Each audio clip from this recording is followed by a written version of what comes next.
Hello, salam. Size dediğim mallarım sonunda geldi. Açın görün bakalım ne sipariş eləmişəm, nələr gəlir.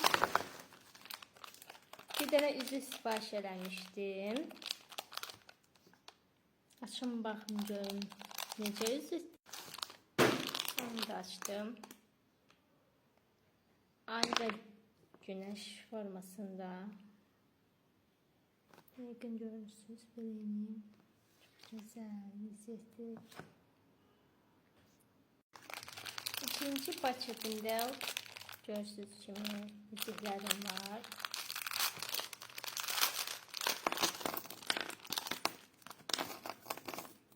Bakın görün. Dikkat. Benim görün. Aslında bu parmağıma takmıram ama size gösterdiğim için takıram. Böyle üzüğüm var. Çok güzel yüzüklerdi.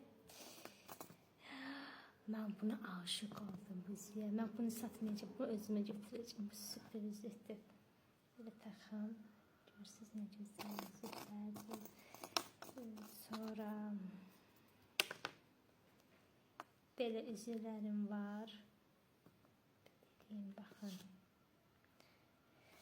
Sonra böyle üzüm var. Böyle üzüm var. Parmağım doldu. Sonra böyle çıtalar. Sonra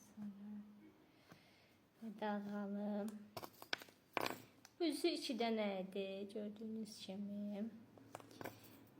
Sonra bakın. Pire formasında, dalgalı formasında.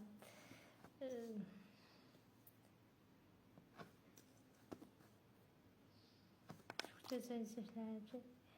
Ay ben buna aşık oldum. Bu ikisini özüme getirdim. Çok sevdim yüzükleri. Bu içi dənəlmiş. Bunu da göstereyim. Sade ve sık.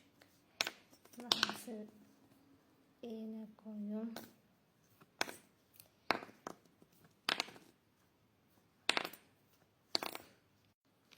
Kızlar bakın görün bu ne var. Bu nedir? Boyunbağı. Çok beğendiğim için aldım. Fakat özüm takmayacağım. Satılık almışam. Bakın görün. Şekildeki içimde yoksa yok.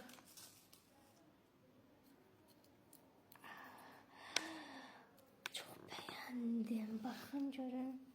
Böyle tutun. Boyunbağına. Gördünüz mü? Bir tersine. Çok güzeldi. Beğendim. Aşık oldum. Çok şeylerdi. Ama satmıştı bunlar. Bunlar sırgadı. Yergen parti içip çeşeceğim. Bunu açıp gel.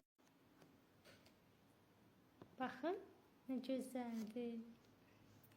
Kulağıma takıp göstereceğim.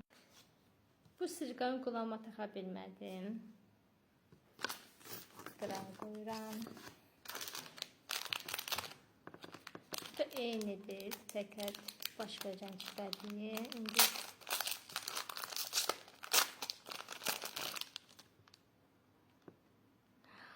ay bu ne güzeldi. Ben bu özüme saklayacağım. Çok sevdim ben bu sırkamı.